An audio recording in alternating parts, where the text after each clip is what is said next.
Dread Fighter walk out there, but I don't think they're playing. No, I think Dread Fighter's just walking through the back. But I saw him walking around here, and he walked into a wall. I'm like, what are you doing, Dread? Like, why are you back here? Oh, I learned a fatal mistake. The other day at BP, when we had the weekly, Dread came up to the mic and asked me to let him use it. Yep, nope, should have done that. Because he was salty, because everybody in the crowd was cheering against him because he's playing a Puff. Yeah. Of course they're going to cheer against you. You're playing Cloud. Yeah, I won't repeat it, but it was definitely it lost our esports sponsorship. Yeah, at the he was building. very not esports about it. He's being a baby, though, because, like, what do you expect? You're playing Cloud. He's playing Puff. He's literally Starcaster's a 15-year-old Puff god. Like, so of course we're going to cheer for him. I mean, I was. And the moment I see falling up air into combos, I'm like, yo, let's go, Puff. Yeah, it's so good. Auto cancel short hop, down air, auto cancel into whatever he wants. It's so good. Anyway, we're going to be seeing VoiD versus the fan favorite, the Hero King of Rhode Island, Pugwest, my favorite player. So we got, I hope he rewatches this later and hears that. He's definitely not gonna be happy about it.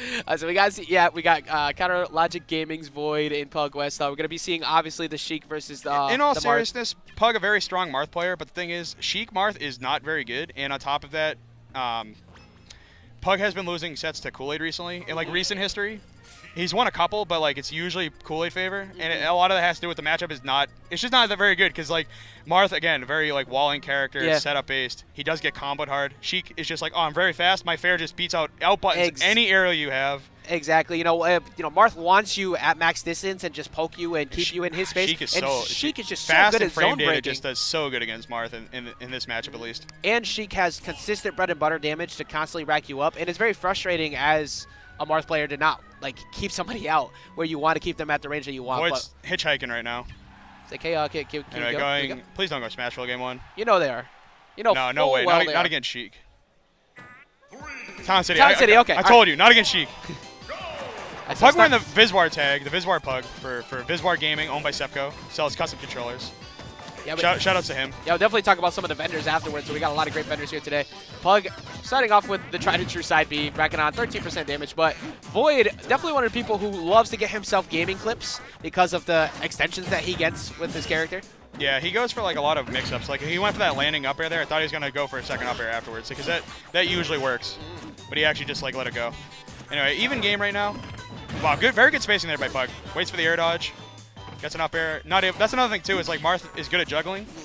Sheik, having bouncing fish, has like easy ways to make it like at least a 50-50 to get out of juggling. Yeah, Sheik has actual routes to be able to get out of shenanigans. Just triple back here, racking up this damage, but Pug even in the back up with that down air. Like the one thing I think that Marth can do in this matchup that's like good is just consistent damage with. And I was about to say consistent damage with side B, and then also tippers. It's just one of those things like classic, like, oh, haha, if you kill Sheik early, you win. But like as you saw there, he legitimately killed him at 80. Yeah, actual ability to seal out kills by comparison to Sheik's constantly having to go for conditioning. Much better in Pug's favor. He turned around grab because he thought he was gonna land behind him. Yeah, that was a very obvious cross up. I'm surprised Pug fell for that. Used to seeing VoiD pull out the air dodge reads a little bit further in the set, already pulling it out, trying to steal out the skill. Pug gonna hang around ledge a little bit, getting 2 hits there. 3? Oh, I don't agree with that. I know what he wanted. He wanted sweet spot there, but I definitely give him some positioning. Wow, just calling out the jump off the ledge. I don't think he was anticipating the neutral B, but it still worked on his favor, and Bouncing Fish gonna seal it out. This is only one Sheik string away from being an even game. But at the same time, he's at 63. He's on the smallest stage, blast zone-wise in the game. It's very scary for VoiD right now. Again, he keeps spacing these landing areas very well to space around shield grab. Yeah, Pug still able to play his game, doing a good job catching the landing with the shield breaker. That's such a shield breaker is such a that might be the stock. Actually, barely living. Yeah, good DI by VoiD, just barely dying to that. Getting hit by the Nair again. That's super unfortunate. He actually just called out the jump from ledge and he went for Nair and it just didn't link properly, and that would have been the stock. So now what's scary now is like now he has to work for it again. Yeah, we were talking before before so about much room there. We were talking before about Mr. E's ledge trapping ability. Pug also very much in that caliber of being Pug's able to hold at the ledge. Ooh, he hit him with the chunky tipper dare. Just going aggro at the ledge. We're seeing this is the type of stuff I love to see as we're talking about. Now, obviously, Pug, prior PGR player as well, but VoiD, consistent top 15. When you see this type of play and they're forced to have to amp it up this early, it's my favorite thing. Yeah, you definitely can't slouch on Pug. Very good Marth player, like I said earlier. Pug a very patient player, and as you saw there, very good at ledge trapping his opponents, and he just had like a lot of correct callouts on VoiD's ledge options. Now, something very frightening about VoiD is when he gets put into the corner, he just amps it up. He is so frightening when he feels like he has to turn it up on you, and Pug needs to continue to play exactly the way he did in the first game. Keep him as far away from him as possible, rack up this damage slowly. Going about FD, I agree with this pick because it is like one of Sheik's better stages, because she just has such good time just landing trap people. Yeah, I was already seeing like consistently throwing out the needles, just kind of spacing them out, not letting them get in. And as I keep saying, Marcino's landing options not very good. They're not like awful, but they're definitely not that great. And Sheik is very good at exploiting them. And he's just keeping him in the corners. Like, you don't really have anywhere to go. You have to land back on stage. That Sour Spot Fair being unsafe on hit. Yeah, Sheik currently playing Marth's game better than him at the moment and going 19 to 76. But as we already know, definitely able to kill very early, and Pug's spacing very good so far in the set.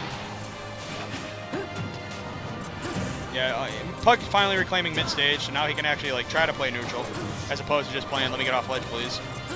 Everyone's favorite game in Smash 4. Yeah. Please let me back on stage. And he's just spamming needles, going for the run-up up smash, barely doesn't hit him. Yeah, he keeps falling for these cross-up neutral airs and back airs, and I'm very like surprised about it. Yeah, getting the jump off by the Should be an ledge. edge guard here, and that's going to be a stock. Yeah, he had no jump there, had to go for the up B, and VoiD not even close to letting that happen. Even if he traded, it still would have worked in his favor. Yeah, Pug going big proprietor of these jab cancels. He's not the one that invented it, but definitely the one that like popularized it. Going for the air dodge read, not going to get it. Yeah, see, that's a situation where like it's one of those things where I can understand why he goes for it because he wants like the early kill, the big damage, but at the same time, if you don't get it, you just missed out on some decent damage. After MKLeo started getting a lot of people with it, I've noticed it way less happening because it's like, no, I'm not. Well, it only works on like characters with really bad air dodges that have like no mobility during it. That's why like, because Bayo's so massive, and her air dodge isn't very good, other than obviously pass within, but going for the edge guard, barely missing it. See, he's only at 45 right now, or 47, so it's definitely doable. Yeah, but VoiD just still playing it perfectly, just slowly racking it up, trying to go for the back air to that see how power early shield kill. up air is huge. Getting the chunky dare again.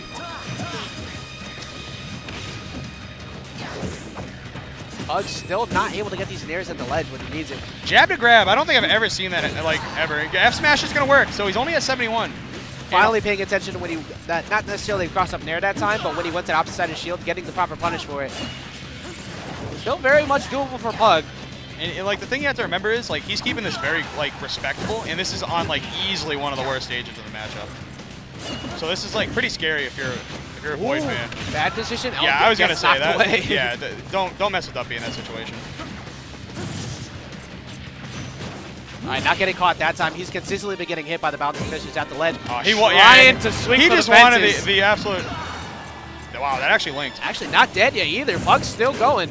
Oh my that God! barely that missed was it. so close. I don't think that would have killed, but that. Wow, he keeps getting hit by these. That was up to up air. Up to up air is actually true on some characters, but wow, I just 2 times he almost got tipper F smash. The one mid stage probably wouldn't have killed. The one at the ledge definitely would have. That because he knew he was just like, yep, I'm down. I'm just gonna try to cheese it. Anytime I see Marth plus 100 and hit a tipper, I just assume the worst. Yeah, your toes curl, your heart stops a little. Yep. You're just like, yeah, VoiD able to walk away with and then you realize they're at 0 and it's mid stage, and you're just like, wait a second. Hey, but anyway, VoiD getting blessings, and I'll be able to avoid it twice to bring this in game 3. Yeah, going to Lilat. I was gonna say going to a stage definitely with like platforms, because Marth can poke on platforms very well, but Marth can also now land better and get off ledge. Yeah, he doesn't have to deal with nearly as much needle camping or anything. He can run along the platforms, just zone break. Exactly what Sheik's been trying to do. Yeah, it's just like it forces VoiD to have to cover more area, whereas Marth is very good at that. Also, doing a very good job at landing these tippers. Yeah, Pug actually going a lot more aggressive so far here in this game 3. I think he realized exactly how good VoiD was at keeping him out in the last game. He's not trying to let a large lead get against him again. VoiD messing up some combos here. I'm very surprised. Definitely missing up some jumps. Getting landing fair into the bouncing fish though. Some free damage. Yeah, good defense on Pug to fade away as well, not getting clipped by not jumping too early, getting clipped by the back air. Oh, that's I was about to say, unfortunate. that's an SD. Very unfortunate for Pugwest. Yeah, that falling up air, definitely not the right decision to make there after you already blew that jump. Almost had the right read there, but VoiD fading back to able to get out of it. I also like how VoiD mid combo and now throw out shield, because he knows that if it's untrue, Pug's usually going to up B or up air. As we're seeing right there, right on cue.